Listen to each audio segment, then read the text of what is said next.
이슈 토크입니다. 부산시가 해운대 일대를 국제회의 복합지구로 지정하는 방안을 추진합니다. 국제회의 복합지구로 지정되면 관광특구에 준하는 지원을 받게 되는데요. 국제회의 복합지구 지정에 따른 기대 효과와 이를 위해선 어떤 방안들이 마련돼야 할지 오늘 이슈 토크에서 이야기 나눠보도록 하겠습니다. 동의대학교 호텔 컨벤션 경영학과 윤태환 교수와 함께합니다. 안녕하십니까? 네, 안녕하십니까? 네, 반갑습니다. 부산시가 백스코 일대의 국제회의 복합지구 지정을 본격 추진한다 이렇게 밝혔습니다. 네. 어떤 내용인지 좀 자세하게 설명해 주시죠. 국제회의 복합지구는 2015년도에 시행된 국제회의 산업 육성에 관한 법률에 근거를 두고 있는데 이 말 그대로 마이스 관광과 관련되어진 회의시설 그리고 숙박, 교통, 쇼핑, 관광 편의시설 등이 집적화된 일종의 복합화된 지역을 지정하고 또 네. 기능적으로 이 여러 가지 시설들을 연결해서 마이스 산업을 지원하고 또 활성화하기 위한 정책으로 보시면 될 것 같습니다. 네, 말씀하신 숙박과 교통, 쇼핑 이런 것들을 함께 다 즐길 수 있는 지구로 센텀 지구일 때 그쪽이 네네. 이제 추진이 될 텐데 맞습니다. 네. 저희가 생각할 때는 다양한 요건들을 잘 갖추고 있다라고 평가를 하거든요. 교수님이 보시기에는 어떠신가요? 요건에 대해서 말씀을 드리면, 네, 맞습니다. 지금 국제회의 복합지구가 되기 위해서는 여러 가지 이 요건들이 있는데, 네. 이 요건들은 이미 이 센텀 지역은 부산의 대표적인 어떤 마이스 그 시설들이 집중화된 지역으로서 이미 이 법적 요건들은 충분히 갖추고 있다고 보시면 될 것 같습니다. 네. 네. 국제회의 복합지구로 지정을 하겠다 이렇게 밝혔는데 네네. 지정이 되면 어떤 혜택들을 좀 받을 수가 있을까요? 앞서 이 오프닝에서 말씀하셨는데 관광특구에 준하는 혜택을 받을 수가 있습니다. 네. 근데 한 가지 아셔야 될 게 저희가 부산시에서 이런 국제회의 복합지구에 대한 지원이 조금 늦어진 이유가 해운대는 이미 관광특구입니다. 네. 네네. 그러니까 이미 받고 있기 때문에 중복으로 지정되는 것들이 있고 그래서 이 관광특구에 대한 어떤 그 혜택 외에도 네. 우리가 일반적으로 개발 부담금이나 교통 유발 부담금 같은 5개 상의 부담금이 면제가 되고 네. 그리고 또 관련 시설에 대해서 용적률이 완화가 되고 또 시설을 짓는 데 있어서 관광진흥개발기금의 재정 지원을 받을 수 있는 이런 혜택들이 있다고 보시면 될 것 같습니다. 네. 국제 복합지구로 지정될 후보 지역에는 부산 외에 또 어떤 지역들이 좀 있습니까? 후보 지역이라는 말은 좀 적절하지 않은 것 같고요. 네. 어떤 이제 저희가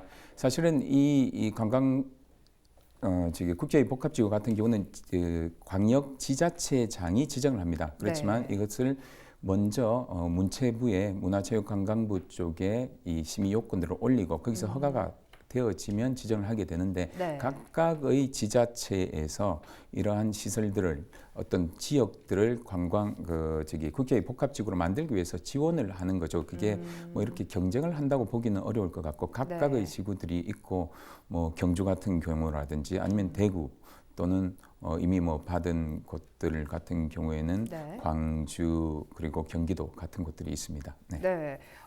다른 곳과 좀 비교했을 때 네네. 부산이 가지고 있는 경쟁력 하면은 어떤 것들이 있을까요? 앞서 말씀드린 것처럼 부산 같은 경우는 이제 센텀시티라는 어떤 특정한 지역을 중심으로 해서 여러분 아마 시청자분들이 잘 아시는 백스코라는 전문 회의 시설이 있고 네. 그 주위에 호텔이라든지 어떤 나루공 같은 공원 시설 그리고 신세계백화점, 롯데백화점과 같은 거대한 쇼핑 시설들이 집중화되어져 있죠. 이게 네. 어떻게 보면 저희가 국제의 복합지구를 만드는 이유 중에 하나일 수도 있는데 그런 것들이 이미 좀 잘 갖춰졌다는 게 있고 또 인근에 잘 아시는 유명한 관광지라고 할 수 있는 해운대 해수욕장이라든지 이런 것들이 인근에 있다고 볼 수 있을 것 같습니다. 이런 것들이 큰 장점이 아닐까 생각합니다. 네. 현재 국제회의 복합지구로 지정된 곳이 아까 언급하셨던 광주도 있을 테고요. 네. 또 다른 지역들이 어디가 있습니까? 인천 같은 경우에 이제 송도 국제도시에 송도 컨벤션을 중심으로 지정이 네. 되어져 있고 앞서 말씀드린 경기도 고양의 킨텍스 그리고 광주의 김대중 컨벤션 센터의 일원 등이 지정되어 있고 이렇게 현재까지는 3곳으로 알고 있습니다. 네. 네. 혹시 그곳들이 이제 지정되기 전과 후를 좀 비교했을 때 어떤 변화가 있었을까요? 지정되기 전부터 그러한 곳들은 이렇게 지정을 됐다는 것은 그 마이스 산업에 대한 지자체의 뭐라고 할까요? 관심을 나타낸다고 할 수 있고 그 이외에도 지속적으로 개발 및 확장 사업이 진행 중에 있습니다. 뭐 특히 이 경기도 고양의 킨텍스 같은 경우는 이미 킨텍스는 10만 스퀘어미터의 전시 면적을 가지고 있습니다. 국내 네. 최대의 전시 면적을 가지고 있죠. 우리 부산에 있는 백스코의 제1 전시장과 2 전시장을 합치면 4만 5천 스퀘어미터 정도가 되거든요. 이제 2배가 넘는데 네. 킨텍스 같은 경우는 이미 3전시장을 확장하는 것이 확정이 되어졌습니다. 산자부에서도 허가를 받았고 그렇게 되면 17만 스퀘어미터가 됩니다. 그렇게 되면 뭐 부산의 거의 4배 이상의 어떤 국내 최대일 뿐만 아니라 상당히 규모가 큰 전시장을 가지게 될 것 같습니다. 그 외에도 주변의 어떤 호텔이라든지 배우 단지의 개발들이 지속적으로 이루어지고 있습니다. 네. 부산 같은 경우는 이제 국제회의 복합지구로 지정을 하게 되면 뭐 백스코의 추가 어떤 확장이라든지 이런 계획도 혹시 있습니까? 네, 국제의 복합 지구를 지정하기 위해서 기반 시설을 확충하는 것은 아니고요. 네. 아시다시피 어떤 이제 어떻게 보면 기반 시설을 확충하기 위해서 우리가 복합 지구를 좀 꼭 이렇게 지정을 받아야 된다고 볼 수는 있습니다. 네. 백소 같은 경우는 이미 앞서 말씀드린 것과 같이 킨텍스와 비교했을 때도 상당히 작은 전시 면적을 가지고 있고 우리가 마이스 산업을 얘기를 할 때 매우 인프라의 의존성이 매우 큰 산업이라고 얘기를 하거든요. 그 네. 말은 전시장의 규모라든지 회의장의 규모가 큰 만큼 더 많은 수요를 끌 수 있다는 얘기고 수요가 작다는 얘기는 그 정도 이상의 규모가 되는 국제적인 회의나 전시회를 유치를 하는 것이 불가능하다는 얘기가 되는 겁니다. 그렇죠. 그러기 위해서 현재 이제 백스코 같은 경우는 1전시장과 2전시장을 뭐 문을 몇 년 전에 정확하게 지금 기억이 나지 않는데 수년 전에 열었지만 이미 60%에 달하는 가동률로 포화에 이르고 있습니다. 우리가 전시장 같은 경우는 철거라든지 준비 이런 기간이 있기 때문에 60% 정도를 포화로 보거든요. 네. 그래서 인근에 지금 제3전시장을 만들기 위해서 타당성 분석을 마친 걸로 알고 있고 부산시에서는 이 계획을 추진하는 걸로 알고 있습니다. 네. 그리고 그 외에도 뭐 센텀 백스코 인근의 어떤 센텀 지역의 접근성과 그리고 관광 시설을 확충시키기 위해서 네. 서울에 삼성동에 가면 코엑스가 있지 않습니까? 예. 코엑스에 있는 지하 상업 시설과 같은 이런 어떤 지하 상업 시설의 개발도 추진을 하고 있고 그 외에 또 공항과의 연결성을 좀 뭐라고 할까요? 이제 편리하게 만들기 위해서 도심 공항 터미널 이러한 여러 가지 사업들이 추진되고 있는 실정입니다. 네. 네. 그렇다면 말씀하신 것처럼 이제 백스코의 확충 그리고 뭐 지하 기반 시설들, 네, 쇼핑 네, 시설들, 그리고 공항과의 어떤 연계성 이런 것들을 찾고 있다고 하셨는데 맞습니다. 네. 백스코와 이 일대가 참 여러모로 좋은데 아쉬운 게 이 공항과의 거리입니다. 맞습니다. 그것을 위해서 이제 부산시에서도 동남권 관문공항 추진을 좀 적극적으로 추진하고 있는 것으로 알고 있는데요. 뭐 이건 개인적인 질문입니다만 교수님께서는 이 동남권 관문공항의 필요성에 대해서 어떻게 좀 보시는지요? 앞서 이제 앵커분께 말씀하신 것 중에 뭐 거리의 백스코와 어떤 뭐랄까요 이제 공항 간의 거리보다는 우리가 가지고 있는 공항의 어떤 상태가 가장 큰 문제겠죠. 국제공항이라는 하지만 뭐 40개가 채 안 되는 우리가 아는 중장거리 노선이 아니라 동남아 지역의 어떤 단거리 노선밖에 없는 매우 제한된 어떤 그 공항 시설을 가지고 있는데 네. 마이스 산업이 발전하기 위해서 가장 큰 것은 어떤 항공 접근성이라 할 수 있습니다. 부산이 어떤 마이스 도시로서 국제적으로 발전하기 위해서는 중장거리 노선을 포함하는 뭐 유럽이라든지 미주에서 바로 올 수 있는 이런 장거리 노선이 필요하고 그 이유는 뭐 당연한 얘기겠지만 우리가 어떤 국제회의를 유치하는 데 있어 가지고 네. 그 전 세계에 있는 참가자들이 부산이라는 지역의 회의를 참석하기 위해서 오는데 항공 노선이 없다는 것은 치명적인 단점이 될 수밖에 없거든요. 그렇죠. 저희가 뭐 유럽이나 이런 장거리 노선을 나가기 위해서 인천공항으로 간다든지 이렇게 이동을 하지 않습니까? 상당히 불편한 것 마찬가지로 이러한 것들이 어떤 마이스 개체지로서의 도시 경쟁력에 치명적인 약점이 될 수밖에 없을 것 같습니다. 국제회의 복합지구 지정을 위한 요건이나 절차는 좀 어떻게 되나요? 네, 법적인 충족 요건은 앞서 말씀드린 대로 뭐 우리 이 센텀시티 같은 경우는 거의 다 갖췄다고 보시면 됩니다. 네. 지역의 시설 요건은 뭐 백스코와 같은 전문 회의 시설이 필수적으로 있어야 되고, 네. 그리고 100실 이상의 관광 숙박 시설, 호텔을 얘기하는 거죠. 관광 호텔. 그리고 3,000제곱미터 이상의 대규모 쇼핑 시설. 네. 그리고 500석 이상의 공연장이 필요한데 뭐 이러한 요건들은 이미 다 갖춰져 있고 그 이외에 어떤 토지 이용 및 기능의 연계성이 있습니다. 이 말은 무슨 말이냐면 회의 참가자가 이용할 수 있는, 그리고 회의 참가자가에게 필요한 여러 가지 관련된 시설이 지역에 있느냐는 얘기가 되는 거죠. 뭐 예를 들면 공원 같은 것들도 예. 그렇게 보실 수가 있을 거고, 아니면 관련된 어떤 업체라든지 이러한 기반 시설들을 생각하시면 되고, 그리고 지구의 확장성을 봅니다. 네. 이게 앞으로 좀 더 복합지구가 커지게 되면 앞으로 더 확장할 수가 있는지, 그리고 마지막으로 지구의 일치성이라는 것이 있는데, 이 중간에 분리가 되지 않도록 지구를 설정해야 되는데, 뭐 아실지 모르겠지만 지금 부산시 같은 경우는 세 가지 안을 가지고 마이스 복합지구 어떤 지원을 지금 염두에 두고 있는데, 네. 1안 같은 경우는 이제 우리가 잘 아는 센텀시티 지역과 그리고 마린시티, 그리고 동백섬, 누리마를 포함한 동백섬, 그리고 해운대 해수욕장 일원에 호텔이 있는 해운대 해수욕장 일원을 포함하는 지역입니다. 네. 그리고 이안 같은 경우는 일안에다가 우리가 예전에 이제 구 해운대 역사가 있지 않습니까? 그 앞에 있는 예. 구남로라는 거, 그쪽에도 또 많은 비즈니스 호텔들이 생겼기 때문에 네. 그것들을 포함한 아니고, 사만 같은 경우는 지금 현재 센텀, 백스코 주변만을 얘기하는데, 아마 부산시 같은 경우는 지금 일안에 무게 중심을 두고 있는 것으로 아는데, 네. 이 일안 같은 경우는 사만에 비해서 저는 사실은 개인적으로는 사만을 조금 이렇게 주장을 했던 사람 중에 하나였는데, 예. 사만에 비해서 장점과 단점을 가지고 있습니다. 당연히 장점이라고 하면 우리가 아는 마린시티라든지 동백섬 있는 누리마루, 그리고 해운대에 있는 여러 가지 관광시설들이 포함되기 때문에 네. 훨씬 더 확장성이라든지 그리고 더 많은 관광시설들이 포함이 되어져 있죠. 그리고 범위도 넓습니다. 그렇지만 이 한 가지 문제는, 우리가 보는 센텀시티 지구에 대해서 볼 수 있는 문제는, 이미 그 지역들은 관광 특구로서 역할을 하고 있고, 네. 그러니까 지역에 대한 정체성이 두 개로 분리된다고 볼 수도 있고, 또 하나의 문제는 방금 말씀드린 지구의 일치성, 중간에 분리가 되지 않고 한 지역 내에서, 복합지구라는 것이 한 지역 내에서 회의를 하고 관광을 하고 쇼핑을 하고 모든 것들을 원스톱으로 한 지역 내에서 해야 되는데, 네. 이 범위가 어느 정도 넓다 보니까 여러분도 아시겠지만 아마 우리가 말하는 보행 접근성이라는 게 있어요. 걸어서 이런 지역을 가야 되는데, 센텀 지역과 우리가 소위 말하는 마린시티 지역은 이제 아시는 광안대교로 인해 가지고 보행 접근성이 상당히 조금 불리하고 어느 정도 단절이 되어져 그렇죠. 있거든요. 예. 이것들을 어떻게 이을 수 있을지에 대한 문제가 제가 볼 때는 뭐 부산시에 좀 해결을 해야 되지 않을까 생각을 하고 있습니다. 해운대 이외에 또 어떤 곳들이 좀 있을까요?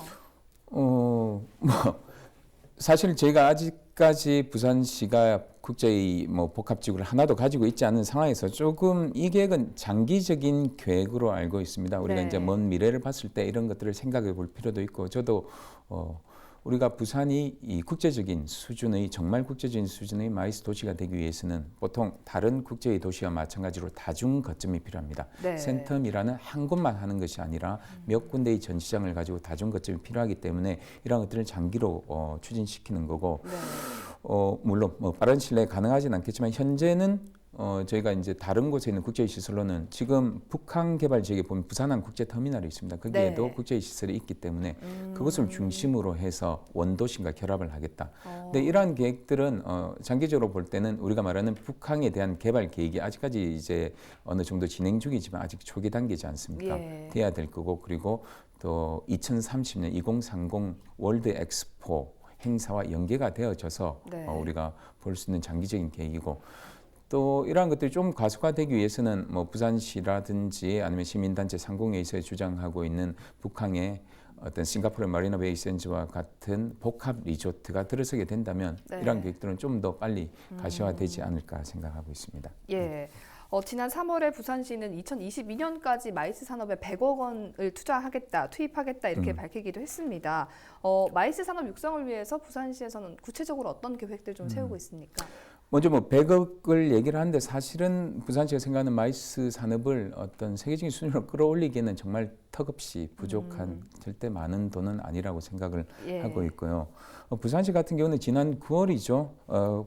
전국의 광역 지자체 중에 최초로 관광 마이스국을 신설했습니다. 네. 그 자체가 부산시의 어떤 부산시 또는 시장님의 의지를 보여준다고 생각을 하고 부산시 같은 경우 이제 부산시 마이스 산업과 같은 경우는 마이스 산업의 중장기 발전 전략을 위해서 5대 전략을 발표를 했습니다. 예. 저도 이제 그 마이스 육성 협의회 위원 중에 한 명인데 저는 개인적으로는 그러한 어떤 5대 전략을 한 3가지 정도로 압축시켜 볼 수는 있을 것 같습니다. 뭐 첫 번째는 인프라에 대한 얘기죠. 마이스 성장 기반 강화를 위해서 인프라에 대한 투자를 하겠다라는 얘기인데 말씀드린 것처럼 마이스는 인프라에 대한 의존성이 상당히 높기 때문에 네. 지금 현재 추진하고 있는 복합지구의 지정이라든지 제3전시장 그리고 지하 상업시설의 개발, 뭐 도심 공항 터미널 그리고 장기적으로는 앞서 말씀드린 어떤 뭐 북한 지역에 있는 복합 리조트나 또 서부산 지역의 제2컨벤션 센터 이런 것들이 앞서 말씀드린 뭐 첫 번째 어떤 인프라에 대한 투자 계획이고 예. 두 번째는 부산시에서는 마이스 산업의 생태계를 조성하기 위해서 투자를 하고 노력을 하겠다고 밝혔습니다. 네. 이 마이스 산업의 생태계라는 것이 말 그대로 우리 지금 뭐 저희 대학과 같은 어떤 마이스의 전문 인력을 양성을 하고 네. 또 지역에 있는 마이스 기업들을 어떤 강소 기업으로 육성을 하고 또 마이스 기업 간에 또는 어떤 정부와 마이스 기업 간의 거래에 있어 가지고 공정 거래 환경을 조성한다 이런 것들을 추진하고 있고 뭐 세 번째는 어떻게 보면 가장 기본적이지만 가장 중요하다고 할 수도 있을 것 같습니다. 부산시를 글로벌 네트워킹, 부산시의 글로벌 네트워킹을 강화시키고 또 도시 마케팅을 통해서 부산이라는 도시의 브랜드를 강화시키는 것이 어떤 마이스 산업을 육성하는 데 있어 가지고 매우 중요한 방안일 거라 생각하고 있습니다. 네. 네. 부산시에서도 이제 부산시가 관광 도시인 만큼 마이스 산업에 좀 힘을 쏟겠다 이제 이런 네. 의지를 밝혔는데요. 향후 부산 지역의 이 마이스 산업의 발전 가능성은 어떻게 보십니까? 마이스 산업의 발전 가능성 높죠. 마이스 산업의 발전 가능성은 관광 산업과 연계가 돼야 될 거고 네. 어떤 미시적인 우리 부산의 이 잠재력이나 경쟁력뿐만 아니라 관광 산업, 관광 마이스 산업 자체가 가지는 어떤 거시적인 환경에서의 성장이 계속적으로 두드러질 것으로 생각을 하고 있습니다. 네. 당연히 부산도 집중을 해야 될 거고 그렇지만 이 가장 우려되는 바는 부산뿐만 아니라 국제적인 도시들은 모두가 다 마이스 산업에 현재 어떤 그 집중을 하고 투자를 하고 있습니다. 우리가 아는 서울 같은 경우도 이미 2014년부터 서울의 미래 먹거리는 관광 마이스 산업이라고 공표하고 있고 부산에 비해서 훨씬 더 많은 투자를 하고 있습니다. 네. 부산이 어떤 국제적인 수준의 마이스 도시로 발전을 하기 위해서는 말 그대로 어떤 뭐 선언적인 의미에서의 뭐 육성 계획안에 이런 게 아니라 지금 현재 수립하고 있는 계획들이 실질적으로 진행이 돼져야 될 겁니다. 그렇게 네. 하기 위해서는 상당히 공격적인 투자라든지 더 많은 관심들이 필요하지 않을까 생각을 하고 있고 네. 또 여러 가지 이제 법규로 인해 가지고 저희가 제한되고 있는 개발이나 투자 같은 것들이 있지 않습니까? 여러분들 잘 아시는 현재 마이스 산업의 국제적인 추세는 대형화, 복합화가 이루어지고 있습니다. 네. 가장 대표적인 예가 우리가 잘 아는 싱가포르의 마리나 베이 샌즈와 같은 마이스형 복합 리조트의 건설인데 이러한 것들도 여러 가지 국내법이나 환경에 의해 가지고 사실은 실현되는 것이 많이 지연되거나 어려운 상황이거든요. 네. 이러한 것들도 우리가 좀 더 전향적으로 어떤 국제적인 관광도시 마이스 도시가 되기 위해서는 좀 더 긍정적으로 고려할 필요가 있다고 생각을 합니다. 네, 여러 가지 이야기들을 좀 해주시긴 했는데요. 그래도 마지막으로 이제 마이스 산업의 경쟁력을 확보하기 위해서 어떤 방안들이 좀 마련되면 좋겠는지 말씀 부탁드립니다. 부산시의 입장에서는 마이스 산업의 경쟁력을 확보하기 위해서는 앞서 말씀드린 인프라의 구축이 매우 필요하다고 생각하고 있습니다. 네. 그리고 또 앞서도 뭐 한번 또 언급한 것 같은데 도시 자체의 경쟁력이 매우 중요합니다. 이 경쟁력이라는 것은 어떤 산업적인 측면의 경쟁력뿐만 아니라 도시 자체가 관광 목적지로서 가지는 긍정적인 이미지 네. 또는 사람들 국제적인 수준에서 가지는 인지도 어떠한 곳인지에 따라서 마이스 산업의 성패가 좌우될 것 같고 그 외에 우리가 가지고 있는 어떤 마이스 기반 시설에 대한 뭐랄까요 그 기반 시설들을 잘 운용할 수 있는 전문적인 인력과 노하우 그리고 또 우리가 국제회의를 개최했던 여러 가지 경험들 이러한 것들이 중요해지고 그리고 마지막으로 중요한 것은 이러한 것들을 잘 어우르고 또 이러한 것들이 긍정적으로 시너지 효과를 발휘할 수 있게 하는 지자체의 지원책과 그리고 뭐 어떤 투자 그리고 지원 방안이라고 생각을 하고 있습니다. 네. 예, 말씀하신 것들이 다 잘 진행이 되기 위해서는 진짜로 교수님이 말씀하신 것처럼 지자체가 좀 공격적으로 좀 더 의지를 갖고 맞습니다. 추진을 실제적으로 해낼 수 있는 그런 것들이 아닐까 싶은데요. 앞으로 좀 지켜보도록 하겠습니다. 네, 오늘 알겠습니다. 함께 해주셔서 고맙습니다. 네, 감사합니다.